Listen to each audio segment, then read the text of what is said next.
Vijaypath education Palampur के online platform पर, जिसमें हम विजयपथ गवर्नमेंट प्रिपरेशन ऐप के ऊपर आपको तैयारी करवाने जा रहे हैं HRTC कंडक्टर के लिए, जिसमें हम आपको HRTC कंडक्टर HPPSC द्वारा जो हो रहे हैं HRTC कंडक्टर का 10 दिसंबर को जो एग्जाम्स होने जा रहा है उसके मोस्ट इंपॉर्टेंट क्वेश्चन, जो कि हमारे ट्रांसपोर्ट से जुड़े हुए क्वेश्चंस हैं और ये बहुत बार पूछे गए क्वेश्चंस हैं, मोस्ट इंपॉर्टेंट क्वेश्चंस हैं। मैं सभी को निवेदन करूंगा कि बच्चों एक बार इन क्वेश्चंस को जरूर देख कर जाना पेपर में। तो पहले प्रश्न से आएंगे हम, और प्रश्न में जाने से पहले मैं आपको बता देता हूं, इसमें कंडक्टर का व्यवहार बताया जाएगा, यातायात के नियम बताए जाएंगे, कंडक्टर और ड्राइवर का कर्तव्य क्या है। आप जानते हैं जब भी आप रास्ते में जा रहे हैं और बस खराब हो जाए तो कंडक्टर और ड्राइवर का क्या कर्तव्य है। दूसरा, अगर किसी सवारी की तबीयत बिगड़ जाती है तो कंडक्टर और ड्राइवर का क्या कार्य है। मैं आपको बता देता हूं, कंडक्टर और ड्राइवर का पहला कर्तव्य यह होता है कि वो अपने नियरेस्ट हॉस्पिटल तक जो है उन्हें एडमिट करवाना उनका काम है। ये उनका पहला मूल कर्तव्य है। कंडक्टर और ड्राइवर का अपने गंतव्य तक जो है वो बाद में जाएंगे, पहले वो सवारी की जिसकी तबीयत खराब है उसको पहले हॉस्पिटल तक पहुंचाएंगे।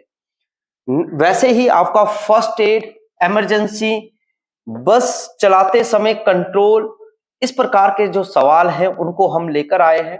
तो कंडक्टर का व्यवहार यानी कि कंडक्टर अंग्रेजी शब्द का अर्थ है टू कंडक्ट, टू डील, उपरोक्त दोनों या इनमें से कोई नहीं। आप बता सकते हैं आपका आंसर क्या होगा, तो मैं बता देता हूं। एक, कंडक्टर का शाब्दिक अर्थ है टू कंडक्ट, यानी कि कंडक्ट करना और हर किसी के साथ डील करना, इसलिए सी ऑप्शन जो है वो इसकी करेक्ट ऑप्शन रहेगी कि सबके साथ जो है वो डील भी करेगा और कंडक्ट भी रहेगा, यानी कि कांटेक्ट में रहेगा। कंडक्टर शब्द की उत्पत्ति हुई थी अंग्रेजी से, फ्रेंच से, लैटिन से या उपरोक्त सभी से। तो करेक्ट आंसर रहेगा बच्चों वो है अंग्रेजी शब्द से कंडक्टर वर्ड जो है वो बना है। कंडक्टर शब्द जो है वो अंग्रेजी शब्द का से निकला हुआ है। अगला सवाल, कंडक्टर का मुख्य कार्य है ड्राइवर से है, यात्रियों से है, प्रबंध से है या ये सभी है, कि कंडक्टर किस किस से का मतलब उसका कार्य रहता है। तो ड्राइवर से भी रहता है, यात्रियों से भी रहता है, प्रबंधन से भी रहता है। तो इसका आंसर जो रहेगा वो रहेगा ये सभी जो है उसका सही आंसर होगा। कंडक्टर का व्यवहार यात्रियों के प्रति कैसा होना चाहिए, सम्मान योग, सहानुभूतिपूर्ण या सहनशील या ये सभी। अपना आंसर साथ में देखते रहिएगा और इसका करेक्ट आंसर रहेगा ये सभी। जो कंडक्टर है वो सम्मान करना चाहिए सभी अपने से बड़े और छोटों का, और सहानुभूति भी पूर्ण तय करनी है उसको, और सहनशीलता भी उसमें होनी चाहिए। कंडक्टर का ध्यान रखना चाहिए, कंडक्टर को क्या ध्यान रखना चाहिए, ऐसे होना चाहिए कंडक्टर को समस्याओं को यात्रियों की समस्याओं का, यात्रियों का के सम्मान का, या यात्रियों की बातों का, या उपरोक्त सभी। तो ये है कि कंडक्टर को ध्यान रखना चाहिए कि यात्रियों को कोई उसकी यात्रा में जो है वो कोई भी समस्या नहीं आनी चाहिए। क्या है, यात्रा में कोई भी किसी भी प्रकार की समस्या नहीं आनी चाहिए। कंडक्टर को प्रशिक्षित होना चाहिए, असहमत, आंशिक सहमत या असहमत, आंशिक असहमत, यानी कि जो कंडक्टर है वो प्रशिक्षित, यानी कि वो पूरा का पूरा उसको पता होना चाहिए, यानी कि उसको ट्रेंड होना चाहिए कि नहीं होना चाहिए। तो मैं बता देता हूं वो सहमत है, वो एक प्रशिक्षित यानी कि ट्रेंड होना जरूरी है। कंडक्टर ट्रेंड कंडक्टर होना जरूरी है। अगला सवाल, कंडक्टर को नियमों का पालन करना चाहिए, कंडक्टर को नियमों का पालन करना चाहिए। आप इससे सहमत हैं कि नहीं है? सहमत हैं, आंशिक सहमत है, असहमत है या आंशिक असहमत है? तो मैं अब कहूंगा कि उसको सभी नियमों का पालन करना चाहिए। ए ऑप्शन जो है वो इसकी सही ऑप्शन रहेगी प्यारे बच्चों। नेक्स्ट आगे आता है, बस की सफाई का ध्यान किसके द्वारा रखा जाता है? कि बस भैया साफ है कि नहीं है, कंडक्टर देखेगा, ड्राइवर देखेगा, यात्री देखेंगे, या ये सभी? कि कौन देखेगा कि बस में सफाई है कि नहीं है?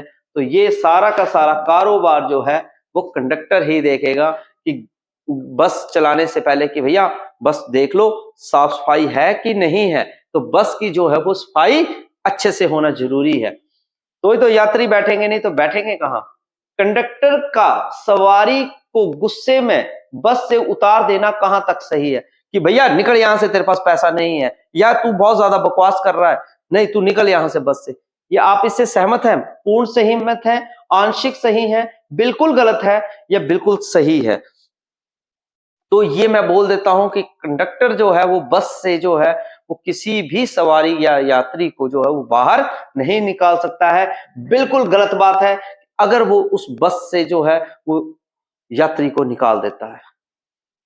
कंडक्टर द्वारा ईमानदार होना जरूरी है, क्योंकि कंडक्टर क्यों ईमानदार चाहिए? क्योंकि वे देश का बढ़िया नागरिक है, या इसका अपने फर्ज के प्रति जिम्मेदार होना चाहिए।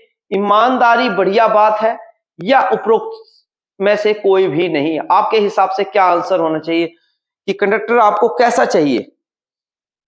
तो मैं जरूर कहूंगा कि आप सोचिए कि कंडक्टर आपको कैसा होना जरूरी है।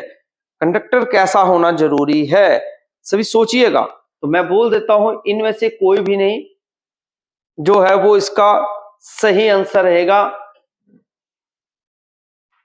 कंडक्टर जो है वो द्वारा ईमानदार होना जरूरी है, क्योंकि तो वो इसलिए ये नहीं कि बढ़िया देश के लिए एक नागरिक है या उसका फर्ज है या ईमानदारी बढ़िया बात है, नहीं, वो अपनी एक ड्यूटी कर रहा है। वो क्या कर रहा है? अपनी एक ड्यूटी कर रहा है, इसलिए वो उसको जो है वो कार्य करना जरूरी है। कंडक्टर की यात्रियों से बोलचाल की भाषा कैसी होनी चाहिए? आप बताएं कि कंडक्टर जो है अपनी बोलचाल भाषा कैसी यूज करे? स्थिर, सुनने योग्य, बढ़िया, या ये सभी? तो इसका करेक्ट आंसर रहेगा स्थिर। एक नॉर्मल सी बातचीत करता हुआ होना चाहिए, ना ज्यादा बोले ना ज्यादा कम बोले। अगला है 12 नंबर सवाल, कंडक्टर द्वारा कठोरता से किए गए नियमों का किन पर असर पड़ता है? ड्राइवर पर, यात्रियों पर, प्रबंधन पर, या ये सभी पर? आपके हिसाब से अगर कंडक्टर जो है वो कठोरता से नियम बताएगा तो सबसे पहले इफेक्ट पड़ता है यात्रियों पर, कि भैया वो जो कंडक्टर है वो सही नहीं है बोलचाल में, इसलिए हम बस ही नहीं पकड़ेंगे वो वाली। ठीक है, तो कंडक्टर के स्वभाव का मुख्य पक्ष कौन सा है? सहनशीलता, सहानुभूति, बढ़िया भाषा, या ये सभी? तो कंडक्टर जो है उसका स्वभाव जो है वो सहनशीलता भी होनी जरूरी है, सहानुभूति भी दे और बढ़िया से भाषा भी बोले, यानी कि उसका जो वार्तालाप है वो भी बहुत ही प्रेम भावुक होना जरूरी है। कंडक्टर का कठोर व्यवहार होने का कारण क्या आता है? वे आरामी या अनिद्रा, अपना स्वभाव, या उपरोक्त में से कोई नहीं? तो कंडक्टर का जो कठोरता अपना जो उसका व्यवहार है वो डिपेंड करता है उसके अपने स्वभाव पर। अब कई लोग जो है वो कम बोलते हैं, कई बहुत ज्यादा बोलते हैं, कोई बहुत विनम्र भाषा में करते हैं, तो ये जरूरी नहीं है कि उसके व्यवहार कैसा होना चाहिए, वो उसके अपने व्यवहार पर डिपेंड रहेगा। तो कठोर व्यवहार जो है वो उसके अपना है। बस कंडक्टर को पूर्ण ज्ञान किस चीज का होना चाहिए? सामाजिक कौशल का, जीवन कौशल का, या ए बी दोनों है, या उपरोक्त कुछ भी नहीं पता होना चाहिए? तो आपके हिसाब से क्या आंसर हो सकता है? आप खुद लगाइएगा आंसर। इसका आंसर ए और बी दोनों ऑप्शंस हैं, ये दोनों ही सही है। सामाजिक कौशल का भी पता होना चाहिए और जीवन कौशल का भी उसको आइडिया होना जरूरी है। नेक्स्ट, बस कंडक्टर का स्वभाव नर्म होना क्यों जरूरी है? यात्रियों से बातचीत करने के लिए, ड्राइवर से बातचीत करने के लिए केवल ए ऑप्शन, यानी कि और उपरोक्त में से कोई नहीं। तो मैं बता देता हूं, सिर्फ यात्रियों से बातचीत करने के लिए जो है, यानी कि केवल ए सी दोनों ऑप्शन सही चलेंगी इसमें। बस कंडक्टर का जो स्वभाव है नर्म स्वभाव क्यों जरूरी है, जो कि यात्रियों से बातचीत करने के लिए वो अच्छा रहे। बस के पूर्ण प्रबंधन किस द्वारा देखे जाते हैं, कि कंडक्टर द्वारा, ड्राइवर द्वारा, यात्रियों द्वारा, या इनमें से कोई नहीं। इनमें से कोई नहीं। तो इसका करेक्ट आंसर रहेगा वो है बस प्रबंध जो है वो सारा का सारा कंडक्टर के द्वारा ही देखा जाता है। अगला सवाल, कंडक्टर को बस के समय के प्रति क्यों जागरूक होना चाहिए? समय पर पहुंचने के लिए, अपने रूट के ज्ञान के लिए, ए और बी दोनों के लिए, या उपरोक्त में से कोई नहीं। तो इसका करेक्ट आंसर रहेगा कंडक्टर को जो है अपने समय पर पहुंचना भी है और रूट का भी ज्ञान होना चाहिए, इसलिए सी ऑप्शन जो है वो इसकी सही ऑप्शन रहेगी। सी ऑप्शन जो है वो सही आंसर रहेगा प्यारे बच्चों। अगला सवाल, यात्रियों से संबंधित किसी समस्या का हल किसके द्वारा किया जाता है? जल्दी से आंसर करिएगा, अपना अपना आंसर जो है वो साथ साथ में चेक करिए, कमेंट करिए, वीडियो को शेयर करिएगा अपने दोस्तों में, क्योंकि 10 दिसंबर को जो है ये पेपर होने जा रहा है और इस पेपर की जो है वो हमारी तैयारी अच्छे से होनी चाहिए। तो यात्रियों से संबंधित किसी भी समस्या का हल किसके द्वारा किया जाता है? तो कंडक्टर द्वारा, ड्राइवर द्वारा, या प्रबंधन द्वारा। तो आपको आइडिया लग रहा है मैं कंडक्टर के बारे में पढ़ा रहा हूं, तो सबका आंसर जो है वो रहेगा, यात्रियों की कोई भी समस्या है वो कंडक्टर ही देखेगा। व्यवहार का संबंध है, व्यवहार का संबंध किससे है? आंतरिक निर्देशों से, बाहरी निर्देशों नहीं, दोनों से है। अंदर और बाहर दोनों निर्देशों पर जो है वो डिपेंड करता है व्यवहार। कंडक्टर के व्यवहार की सबसे बड़ी कमी क्या हो सकती है? क्या हो सकता है कि वो क्या प्रॉब्लम हो सकती है? उसको असहनशीलता हो सकती है, वो बेईमान हो सकता है, उसका सख्त होना हो सकता है, इनमें से कोई नहीं। तो कुछ भी हो सकता है मेरे भैया, कंडक्टर किसी भी प्रकार का हो सकता है, वो हो सकता है बेईमान हो, उसमें सब्र रखने की सहनशीलता ही ना हो, तो किसी भी प्रकार का उपरोक्त सभी प्रकार की जो ऑप्शन थी वो सही ऑप्शन थी। अगला सवाल, कंडक्टर के अशिक्षित होने का मुख्य नुकसान किसको होता है? इसके व्यवहार की में कमी, उसके गिनती करने में कमी, या ए बी, या उपरोक्त में से कोई नहीं। तो देख सकते हैं आप क्वेश्चंस को साथ में कि क्या नुकसान होगा। तो नुकसान दोनों प्रकार के, उसका व्यवहार भी अच्छा नहीं होगा और पैसे जब आपको वापस करेगा ना तो वो भी अच्छे से पैसे वापस नहीं देगा, क्योंकि उसको तो गिनने नहीं आते, तो वो लड़ाई का घर पैदा करेगा और कुछ नहीं करेगा। कंडक्टर को प्राथमिकता या प्राथमिक सहायता का ज्ञान होना चाहिए, फर्स्ट एड का। आप इससे कितने सहमत हैं? सहमत हैं, आंशिक सहमत हैं, बिल्कुल नहीं, या आंशिक सहमत? तो मैं बोलूंगा कि फर्स्ट एड का बिल्कुल उसको जो है, यानी कि प्राथमिक सहायता के लिए जो है, ठीक है, उसको पूर्ण नॉलेज होना जरूरी है। प्राथमिक सहायता का बॉक्स बस में होना क्यों जरूरी है? किसी दुर्घटना के समय प्राथमिक सहायता देने के लिए, दिखावे के लिए कि भैया हमने मदद कर दी तेरी, या डॉक्टर को तोहफा देने के लिए, या उपरोक्त में से कोई नहीं। तो आपको पता ही है कि कभी भी कुछ भी दुर्घटना घट सकती है, तो इसलिए हमें ए ऑप्शन जो है प्राथमिक, यानी कि जब भी किसी दुर्घटना होती है तो उस दुर्घटना से बचने के लिए हम क्या यूज कर सकते हैं? फर्स्ट एड बॉक्स को। इसलिए बस में जो है या किसी भी साधन संसाधन जो भी हम यूज कर रहे हैं ट्रांसपोर्टेशन का, उसमें फर्स्ट एड बॉक्स होना बहुत ही ज्यादा जरूरी है।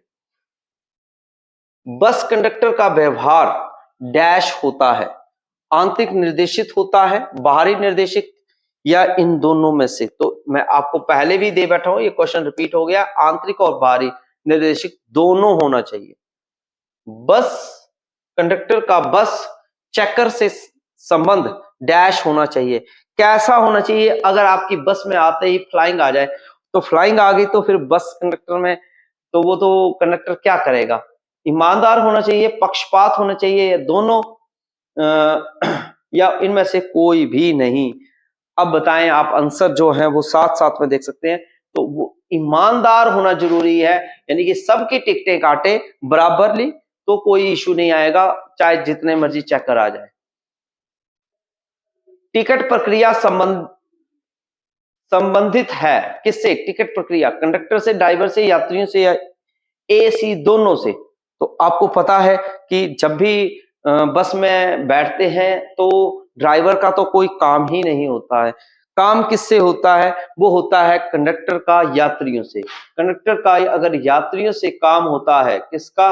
कंडक्टर का यात्रियों से। तो डी ऑप्शन जो है वो ए और सी बता रही है, इसलिए आप जो है ए और सी ही ऑप्शन टिक लगाइएगा प्यारे बच्चों। अगला सवाल, कंडक्टर का व्यवहार सहनशील होना चाहिए ड्राइवर से, यात्रियों से, या ए और बी दोनों से, या इनमें से कोई नहीं।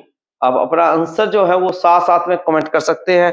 तो इसका आंसर जो है वो फिर से वैसा ही बन गया है, ड्राइवर से भी होना जरूरी है और साथ में यात्रियों से भी, इसलिए ए बी सी ऑप्शन जो है वो इसका सही आंसर रहेगा प्यारे बच्चों। नेक्स्ट आ जाता है परिवाद पुस्तिका यात्रा द्वारा मांगे जाने पर कंडक्टर को क्या करना चाहिए?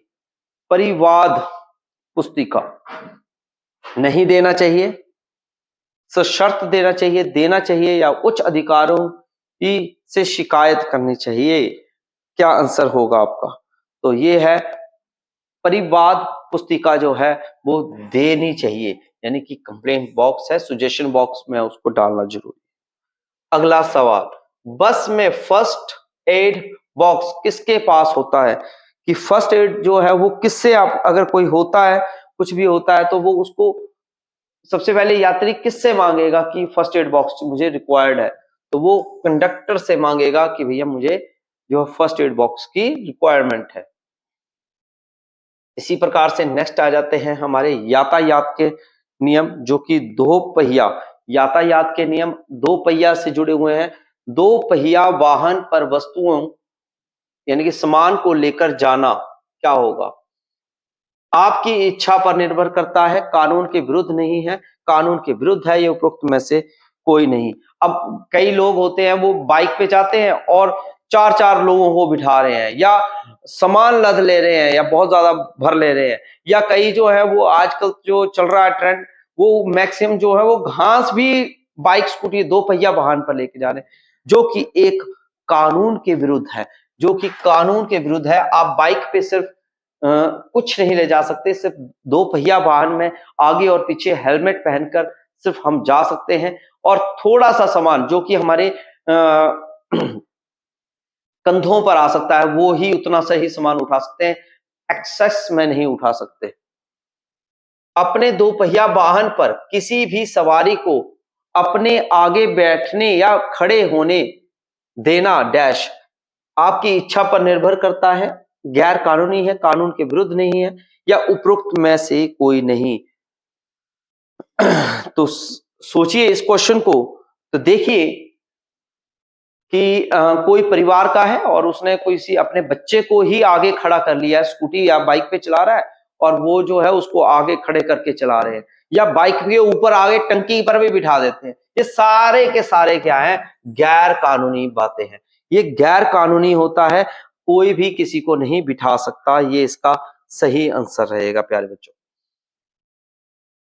अगला सवाल, उन उन संसाधनों पर जहां पार्किंग करने की मनाही है, अपना वाहन खड़ा या पार्क करना चाहिए, नहीं करना चाहिए, करना है तो आपकी इच्छा पर निर्भर है, या उपरोक्त इनमें से कोई नहीं। तो देखिए अब जहां पर बोला है कि गाड़ी पार्क नहीं करनी है, तो अब किसी के घर के गेट के आगे, किसी ऑफिस के आगे खड़े कर जाते हैं, तो वो गलत बात है, इसलिए हमें नहीं करनी चाहिए। कहीं पे भी जहां पर मनाही की गई हो कि आपने गाड़ी पार्क नहीं करनी है।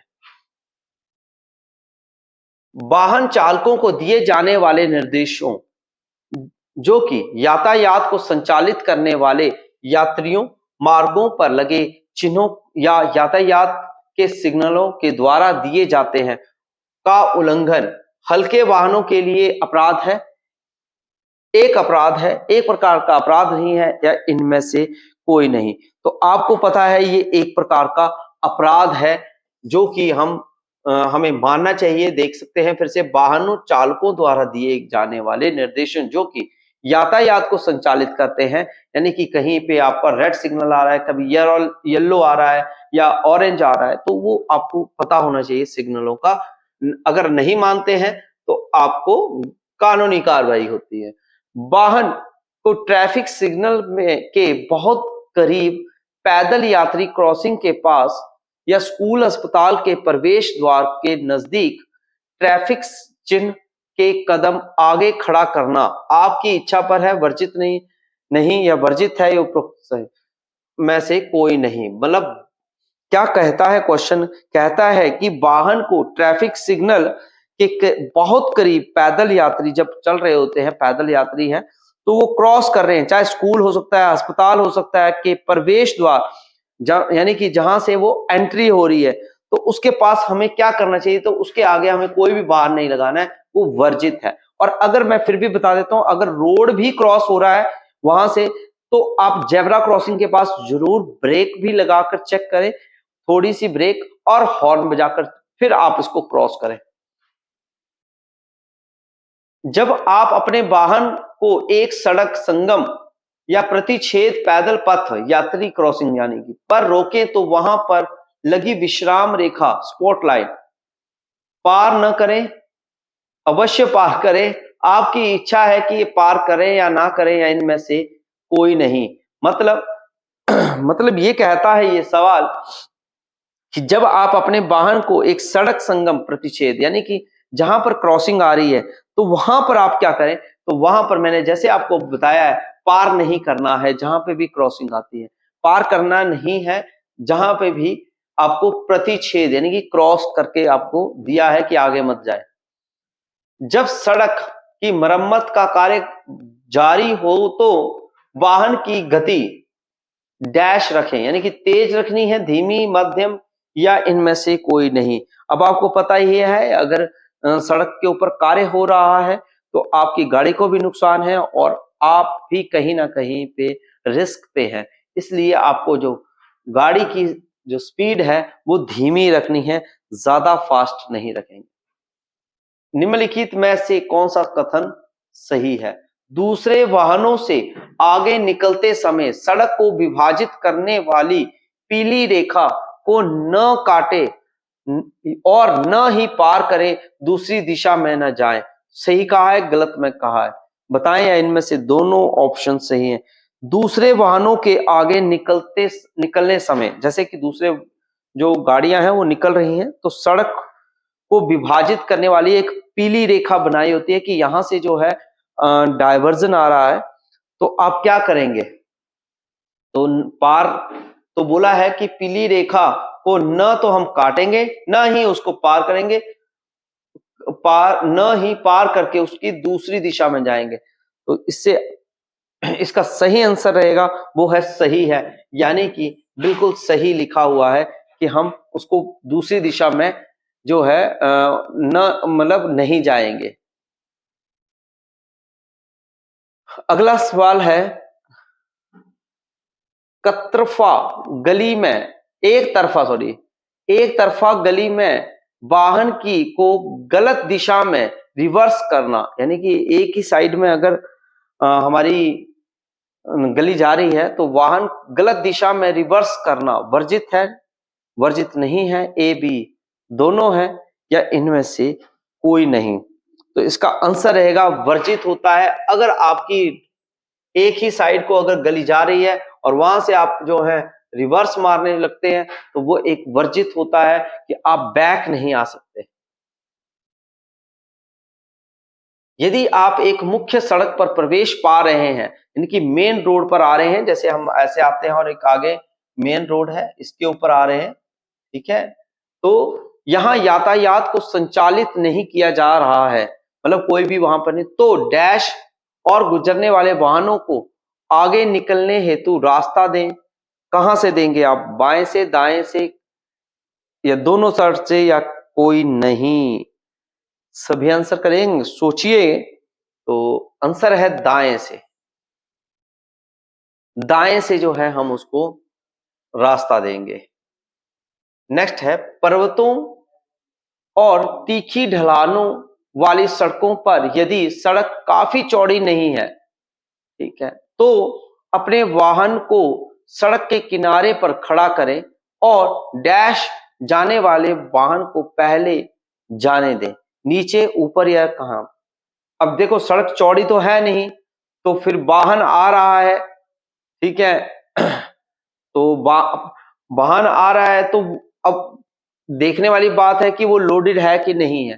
तो वो नीचे से ऊपर की ओर ही आ रहा होगा, ठीक है। जब ऊपर को की तरफ जब आ रहा है तो उसका वो लोड अगर ज्यादा है तो देखिए वो उससे जो है वो बैलेंस नहीं होगा। क्या नहीं होगा? बैलेंस नहीं होगा। और नीचे अगर जा रहा है तो ब्रेक ही लगानी है भैया, तो कोई इश्यू नहीं है बड़ा। तो इसलिए ऊपर की तरफ जो है आने वाले वाहन को जो है वो पहले जाने दें।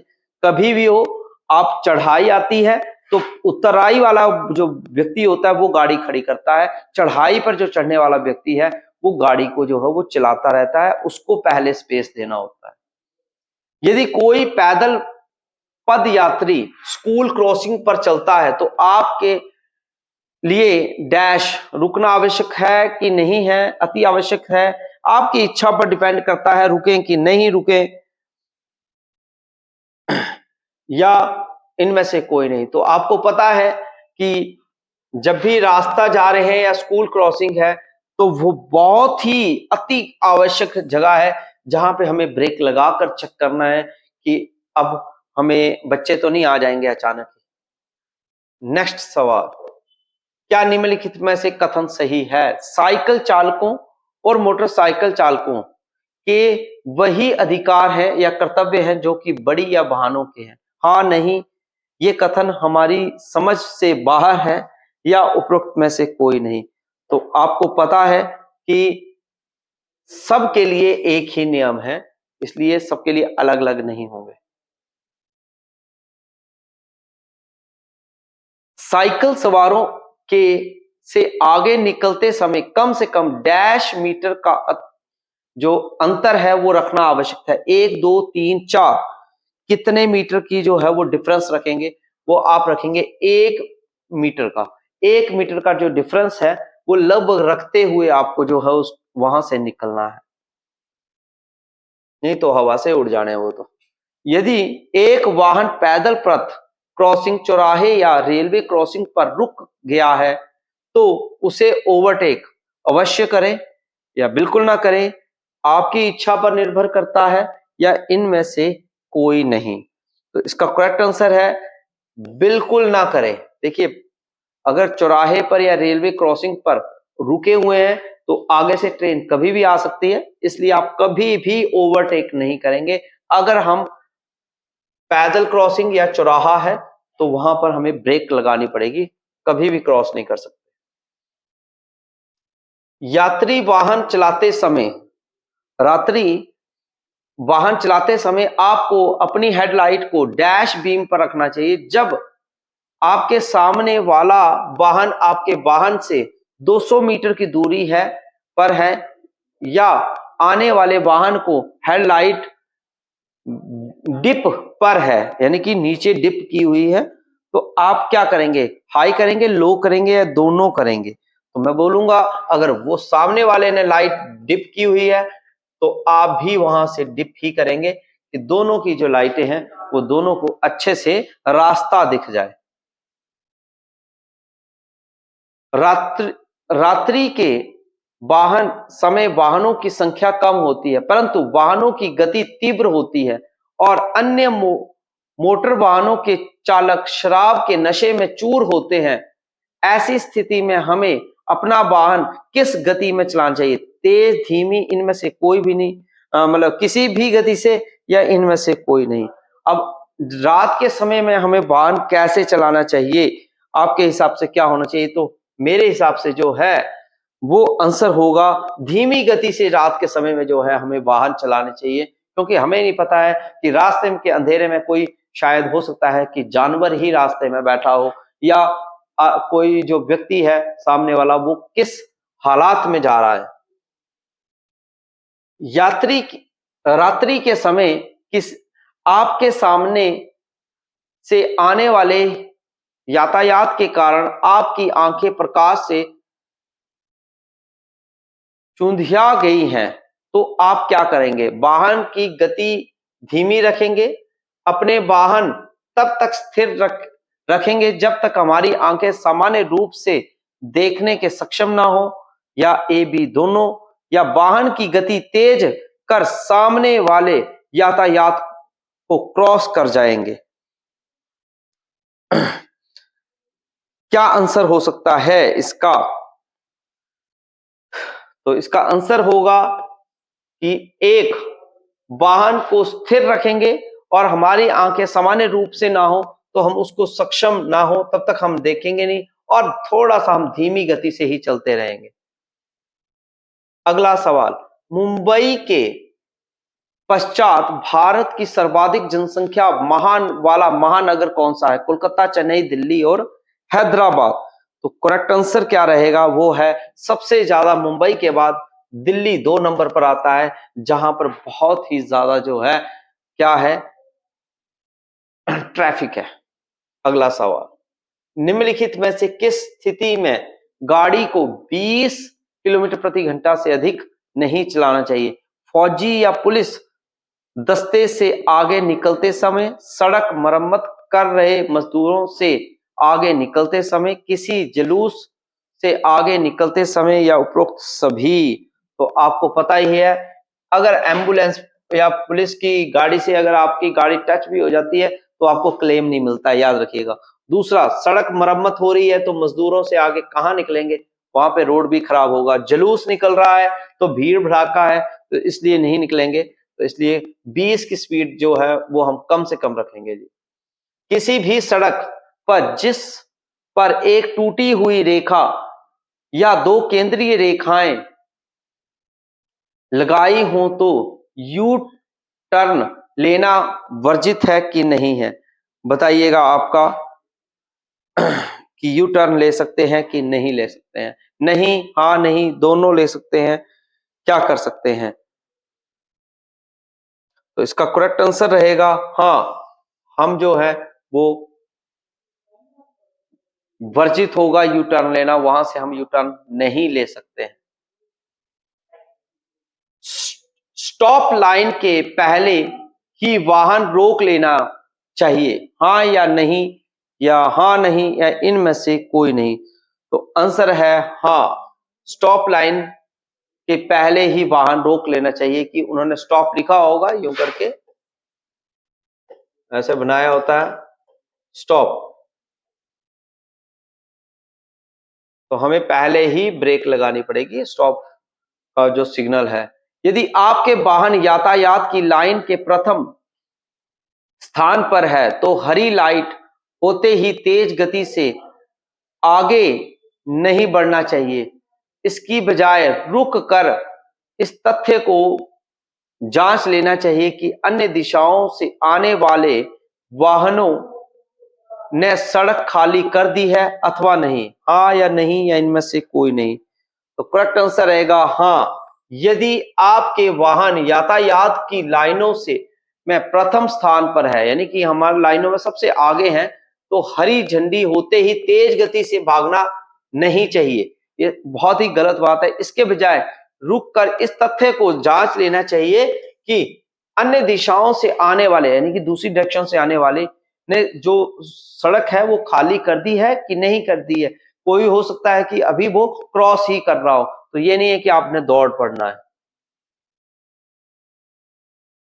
अपने बाएं और मुड़ते या समय बाएं और ही रहें, हाँ या ना? हम बाएं मुड़ रहे हैं तो बाएं ही रहेंगे कि या कौन सी साइड में हो जाएंगे? तो हाँ, आप जिस साइड में है उसी साइड में रहेंगे। ये बिल्कुल सही कहा है। बाएं हैं तो हम बाएं ही साइड में मुड़ेंगे या साइड लेंगे। ठीक है जी। निम्न में से कौन से कागजात उनकी प्रति एक वाहन चालक को वाहन चलाते समय अपने साथ रख लेनी चाहिए।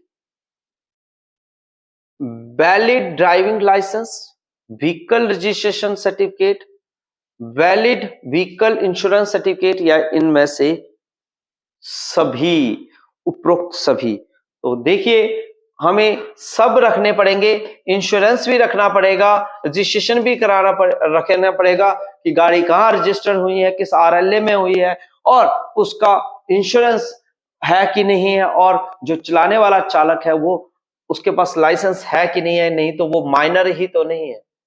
हेडलाइट का प्रयोग कब करना चाहिए? सूर्यास्त के पश्चात, दोपहर के, या सूर्योदय के पश्चात, या किसी भी समय।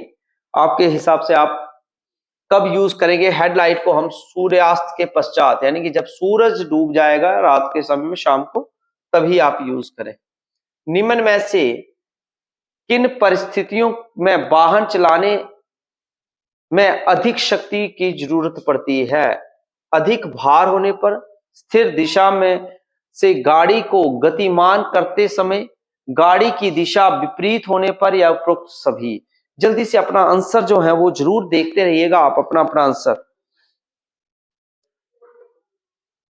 क्या आंसर आपका होना चाहिए। तो मैं बता देता हूं, उपरोक्त सभी इसका सही आंसर रहेगा कि वाहन को चलाने में अधिक शक्ति की जरूरत पड़ती है। अगर आपकी गाड़ी में वेट है तब भी, अगर एक डायरेक्शन में जा रहे हैं और आपकी स्पीड बहुत ज्यादा है तब भी, और गाड़ी की दिशा अपोजिट जा रही है तब भी हमें जो है फोर्स की जरूरत पड़ती है। ड्राइवर सड़क के किनारे गाड़ी खड़ी करने के लिए कैसा संकेत देना चाहिए? यानी कि हमें गाड़ी खड़ी करनी है तो हमें क्या करना चाहिए? गाड़ी चलाने से पहले दाएं हाथ की तर्जनी पीछे वाले वाहनों को रोकने के लिए संकेत देना है, या गाड़ी चलाने वाले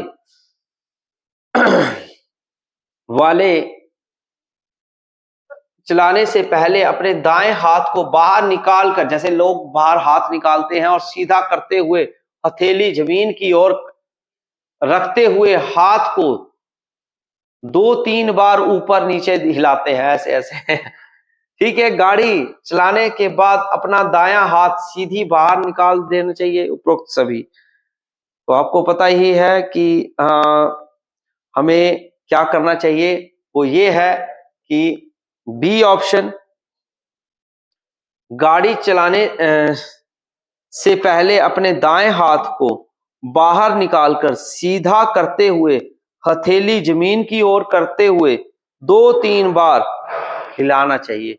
तो ये बी ऑप्शन जो है वो सही ऑप्शन है। वैसे आप आजकल इंडिकेटर होते हैं, आप इंडिकेटर देके भी अपना डायरेक्शन बदल सकते हैं। यदि आप दिल्ली में वाहन चलाते समय गलत तरीके से ओवरटेक करते हैं तो आपको कितने रुपए का जुर्माना होगा? अगर आपने गलत तरीके से ओवरटेक किया तो आप कितने रुपए का जुर्माना होगा? वो है 600 रुपए का। गलत तरीके से ओवरटेक का 600 रुपया जुर्माना होगा। एक तरफा सड़क पर हमेशा डैश चलें, बाएं और दाएं और सीधे या बीच में ही चल पड़ना है। तो आपको पता है जब भी एक तरफा हो तो बाएं और अपनी जो है सड़क चलानी है, ये चलना है व्हीकल को लेके। दो तरफा सड़क है तो आप कैसे चलेंगे? बाएं दाएं या सीधे या बीच में? तो आपको पता है दो तरफा है तो भी आपको बाएं ओर से ही चलना है। ये थे सारे ट्रांसपोर्ट से रिलेटेड क्वेश्चंस हैं, मोस्ट इंपॉर्टेंट क्वेश्चंस हो रहे हैं आपके। इन क्वेश्चंस को बारी बारी एक बार नोट कर लीजिएगा पेपर में जाने से पहले। सड़कों के संगमों, प्रतिच्छेद बिंदुओं यानी कि इंटरसेक्शन पॉइंट्स एंड तथा पैदल पार पथों यानी कि जेब्रा क्रॉसिंग और सड़कों के कोनों पर वाहन की गति कैसी होनी चाहिए? जैसे जेब्रा क्रॉसिंग है तो तेज होनी चाहिए कि धीमी होनी चाहिए, या एक समान, या इनमें से कोई नहीं? तो आपको पता है धीमी होने जरूरी है, बिल्कुल स्लोली आपको जेब्रा क्रॉसिंग पर जाना है क्योंकि हर कोई ये वहां से क्रॉस करता है। दिल्ली में पगड़ीधारी सिख पुरुष को हेलमेट पहनना आवश्यक है कि नहीं है, ऐच्छिक है, या इनमें से कोई नहीं? यानी कि जिन्होंने पग लगाई है सरदार जी, तो उनको जरूरी है कि नहीं है, तो उनके लिए आवश्यक नहीं है हेलमेट लगाना। ऊंची सख्त तीखी आवाज वाले हॉर्न का प्रयोग अपने वाहन में फिट करें ना करें, यदि भारी वाहन हो तो तभी करें या इनमें से कोई नहीं। तो आंसर रहेगा वो रहेगा न करें, यानी कि प्रेशर हॉर्न की बात करें तीखी आवाज वाले, वो आप उपयोग नहीं करें। तो इस प्रकार के ये सवाल हैं आपके निम्नलिखित रेखाओं को चिह्नीकरण से कौन सा विकल्प दोनों के पृथक्करण को दर्शाता है, जिनमें यातायात एक ही दिशा में चल रहा हो, एक लेन से दूसरी लेन में प्रवेश करने की अनुमति। इसमें ऑप्शंस रह गई हैं, इसमें ऑप्शंस नहीं डाली हैं, मैं आपको ऑप्शंस बता देता हूं, साथ साथ में ऑप्शंस यहां पर रह गई हैं। तो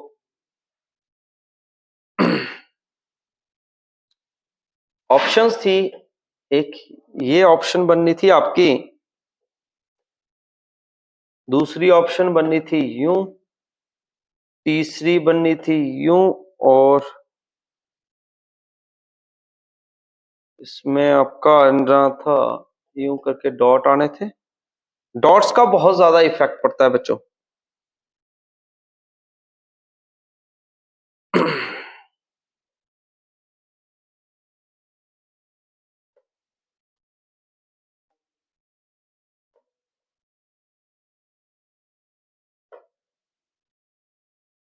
तो इसका करेक्ट आंसर रहेगा दोनों तरफ का लेन है, तो इसलिए अनुमति जो है वो देता है। ये देखिए क्या कहा है, एक ही दिशा में चल रहे हैं दोनों, तो इसलिए एक ही दिशा वाले ये हैं, ये विपरीत दिशाओं वाले हैं सारे के सारे, तो एक ही दिशा वाले तो हैं, वो ए ऑप्शन जो है वो आंसर सही था। यातायात नियम संकेत स्टॉप का क्या अर्थ है? तो ये संकेत करता है कि अपने वाहन को बंद कर दें जब तक लाल बत्ती जली है, ठीक है। यह संकेत करता है कि वाहन चालक बत्ती पर रुका रहे, परंतु उसे बाएं और मुड़ना है तो दूसरी ओर की बत्ती का संकेत की प्रतीक्षा करे। यह संकेत करता है कि धूम्रपान और शराब पीना तुरंत रोक दे या उपरोक्त इनमें से कोई नहीं। तो इसका आंसर रहेगा वो है आपका बी ऑप्शन, कि वे संकेत करता है कि अगर आपने जाना है तो आप उस डायरेक्शन की बत्ती का वेट करें और फिर आप उसी दिशा में आप मुड़ सकते हैं। वाहन को चौराहे पर दाएं मोड़ने के लिए ड्राइवर की हथेली किस तरह होनी चाहिए? किसी भी प्रकार से, नीचे की ओर, आगे की ओर या पीछे की ओर? किस दिशा में अपनी हथेली रखनी चाहिए? तो सी ऑप्शन है, आगे की ओर हथेली रखनी पड़ेगी। अगर हमें चौराहे पर अगर हम मोड़ रहे हैं तो अपनी हथेली किस तरफ होनी चाहिए ड्राइवर की? वो है आगे की ओर हथेली जो है वो हमें रखनी चाहिए। अगला सवाल, निम्नलिखित में से मैं ट्रैफिक से संबंधित कौन सा चिन्ह को रात में देखने में कठिनाई होती है? बचाव से संबंधित चिन्ह, सूचक चिन्ह, सड़क चिन्ह या ट्रैफिक चिन्ह? तो इसका करेक्ट आंसर रहेगा वो है सड़क चिन्ह। सड़क चिन्ह जो है वो इसका सही आंसर रहेगा। रात में देखने के लिए जो कठिनाई होती है वो होती है सड़क चिन्ह जो ट्रैफिक संबंधी है। सड़क चिन्ह को क्यों पेंट किया जाता है? तो कि ड्राइवर को भ्रमित करने के लिए, या सड़क को प्रयोगकर्ता निर्देश, मार्ग निर्देशक या नियमित रखने के लिए, सड़क को सजाने के लिए, या सड़क को अन्य से भिन्न दर्शाने के लिए? तो आपका आंसर जो रहेगा वो है सड़क प्रयोगकर्ता जो भी प्रयोग कर रहा है वो नियमित रहे, प्रॉपरली रहे, मार्ग भी उसका प्रॉपरली निर्देशित हो। यातायात पुलिस निम्नलिखित में से किस चीज का उपयोग करके अनुमान लगाते हैं कि चालक ने शराब पी है या नहीं है? कौन सा उन्होंने इंस्ट्रूमेंट लिया होता है? एल्कोमीटर, ओडोमीटर, पोलोमीटर या इनमें से कोई नहीं? तो आंसर है एल्कोमीटर उन्होंने लिया होता है, जिसमें हमने फूंक मारकर बताते हैं कि अगर लिया है तो उसने कितना पिया है। टोल टैक्स निम्नलिखित में से किससे संबंधित है? टोल टैक्स कंप्यूटर से, वाहन यातायात से, इलेक्ट्रॉनिक्स से या इनमें से कोई नहीं? तो इसका करेक्ट आंसर रहेगा वाहन यातायात से। किससे जुड़ा है? वाहन यातायात से। ये इस प्रकार के क्वेश्चंस जो हैं मैं आपके लिए लेकर आया हूं, जो कि यातायात से जुड़े हुए क्वेश्चंस हैं। और भी हैं, आप हमारे साथ इसी क्लास में कंटिन्यू रहिए। मैं आपको जो है ये क्लास के जो क्वेश्चंस हैं वो अपनी दूसरी क्लास में दिखाऊंगा, और इस वीडियो को आप शेयर कर दीजिएगा अपने दोस्तों में। तब तक के लिए बने रहिएगा इसी चैनल पर, विजय पथ गवर्नमेंट प्रिपरेशन ऐप पर। जय हिंद, जय भारत।